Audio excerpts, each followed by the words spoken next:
The clock strikes midnight in London, 1694. Candles flicker across a polished oak table. William Paterson leans over, ink-stained fingers tapping a parchment. Outside, horse hooves echo on cobblestones. The city is tense. War with France has emptied the royal treasury. King William III waits, pacing in the antechamber, the scent of pipe smoke thick in the air. Gold sits in a chest on the floor. Patterson's eyes scan the pile. He speaks, low. We don't lend, we create. A king desperate for funds, merchants skeptical, a loan never to be repaid. Interest forever. Parliament will back it. Patterson smiles faintly. The mechanics are clear, elegant, revolutionary. He whispers to himself, almost inaudible. The government will pay, and we will own the flow. Pause, think about that. The first moment in history where debt becomes permanent.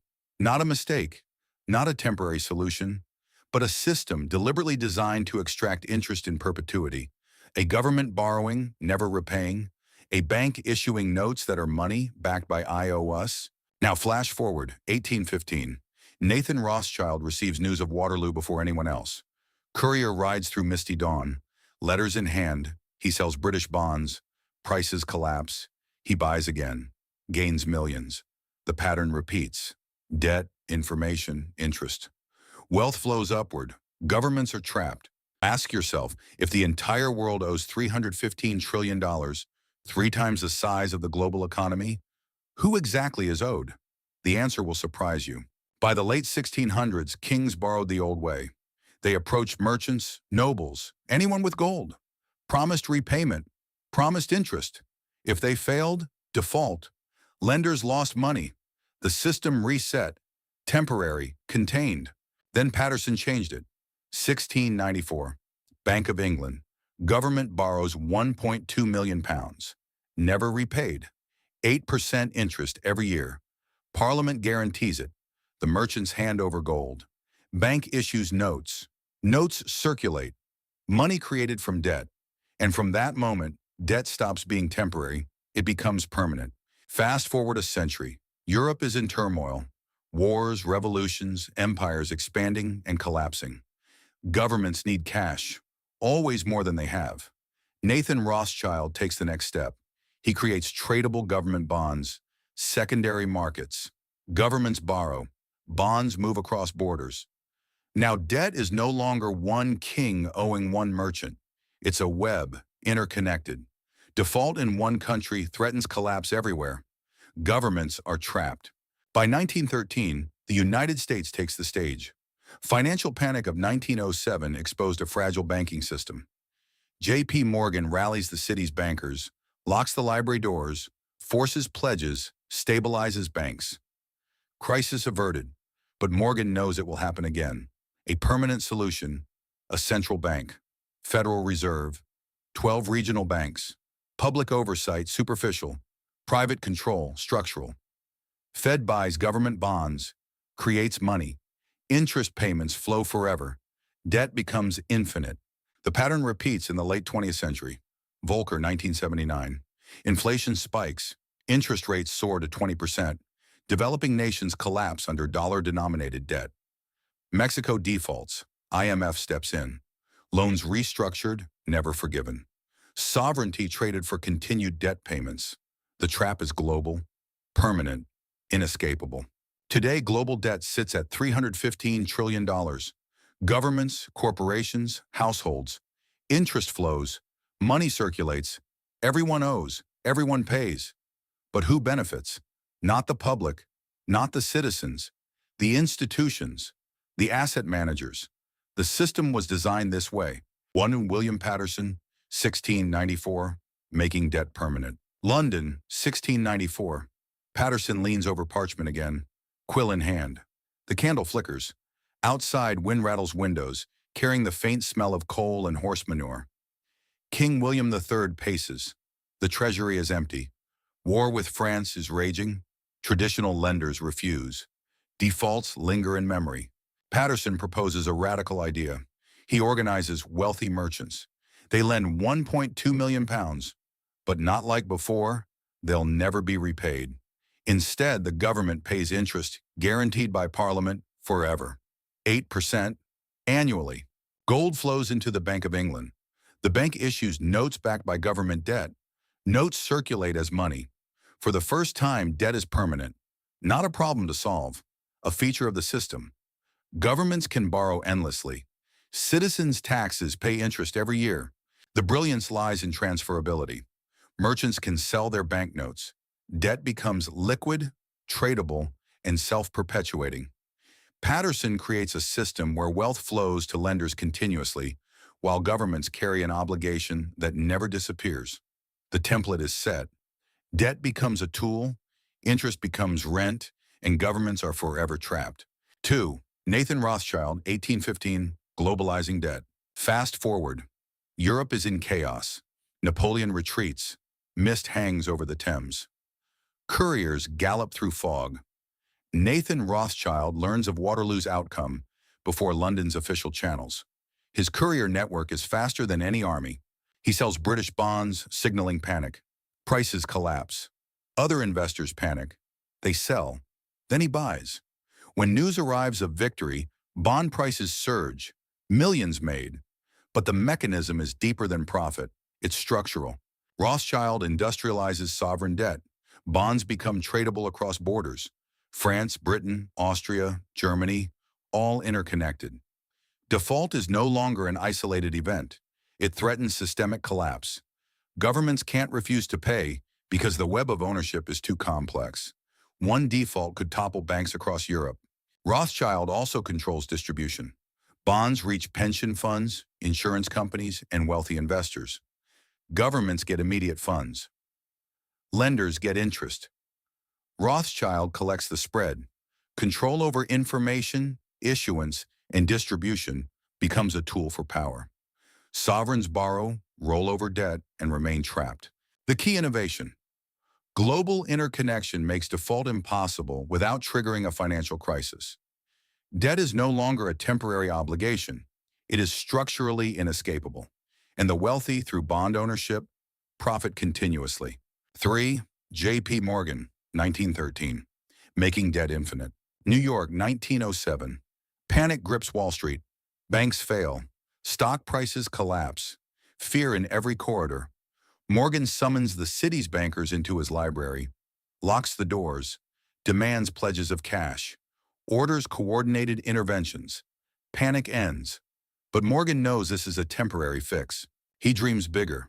The U.S. needs a central bank, one that can create money to buy government bonds, guaranteeing debt demand.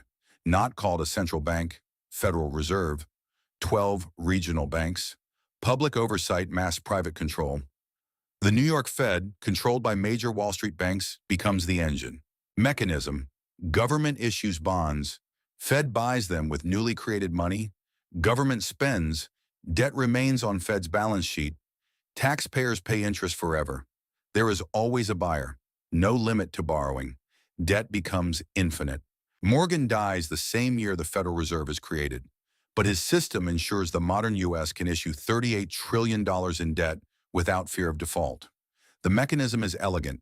Debt never constrains spending because the central bank guarantees liquidity. Interest flows continuously to bondholders. The trap is now mechanical, built into the nation's financial infrastructure. 4. Paul Volcker, 1982. Making debt inescapable. Inflation above 10%. Dollar credibility falters. Developing nations have borrowed billions in low-interest dollars. Volcker steps in. He raises federal funds to 20%. Credit markets shudder. Mexico, Brazil, Argentina. Their interest payments exceed export revenues. Default looms. Volcker doesn't allow collapse. He orchestrates IMF bailouts. Loans structured not to erase debt, but to keep interest flowing. Governments must cut spending, privatize assets, open markets. Sovereignty traded for continued payments. Structural impact. Debt becomes permanent, unavoidable.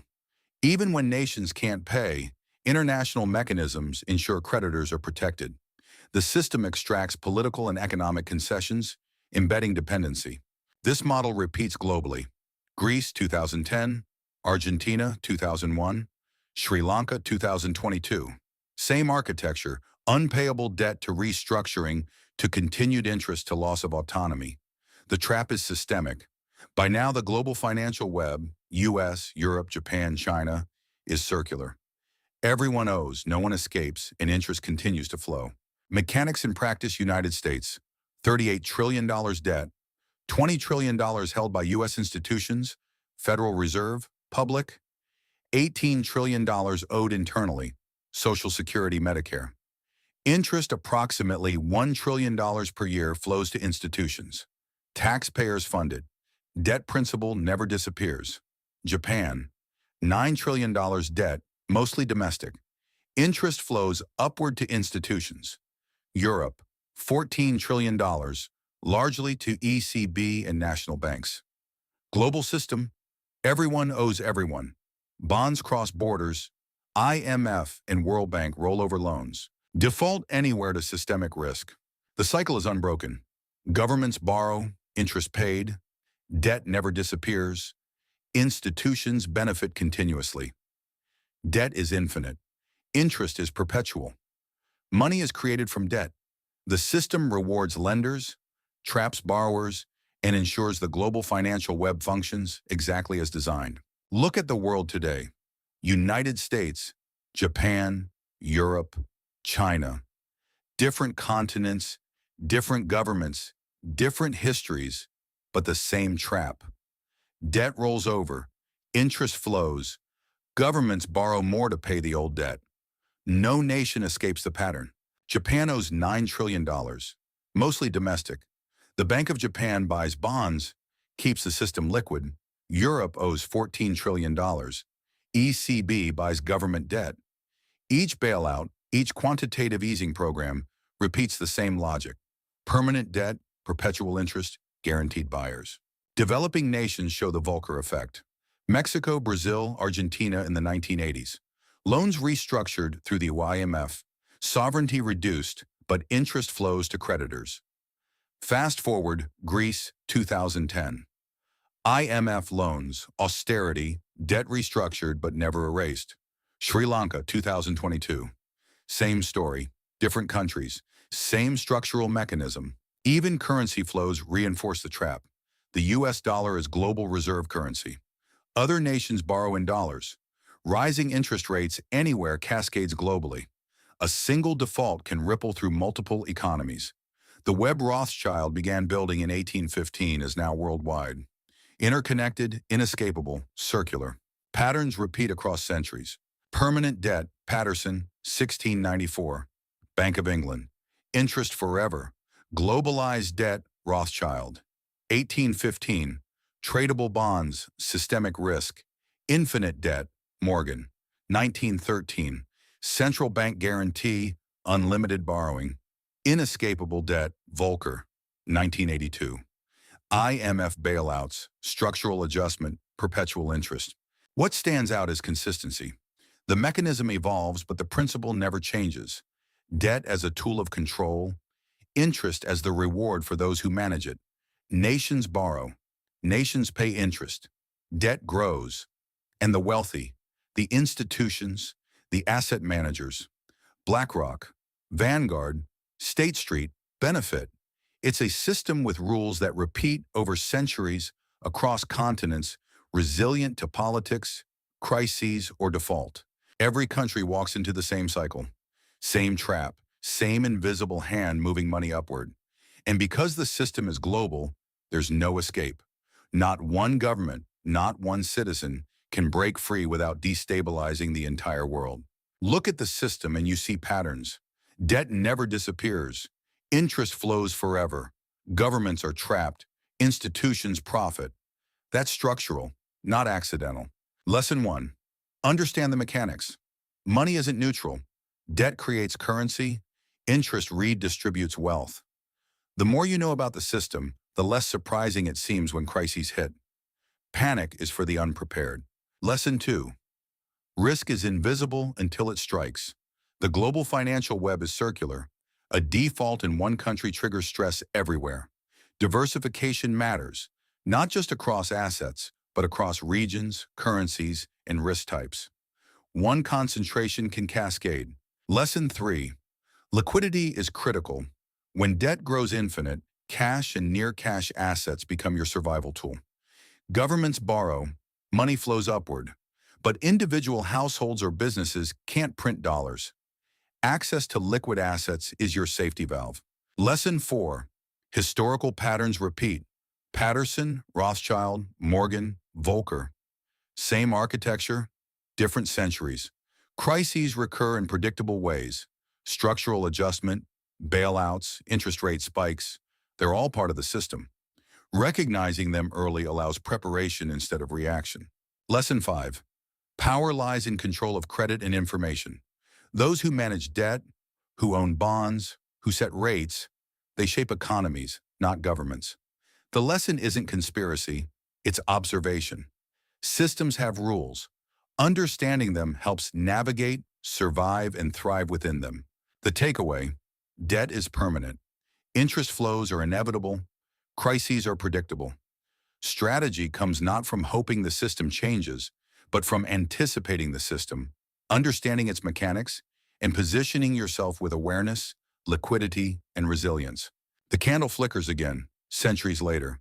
Patterson's table, Rothschild's courier, Morgan's library, Volcker's boardroom, different times, same system. Debt designed to be permanent, interest flowing upward. Governments trapped, $38 trillion in U.S. debt, $315 trillion globally. Not a mistake, not a crisis waiting to happen. A system functioning exactly as intended. Every government, every citizen, paying into a machine built across centuries. Understanding it changes everything. Panic loses its grip. Strategy replaces reaction. Knowledge is power, and awareness of the mechanisms, the architects, the rules, the cycles, gives clarity. Debt is permanent. Interest is the rent. The world owes itself. And those who control the bonds, the flow, and the system, they profit endlessly. Look, observe, prepare. The trap is visible now.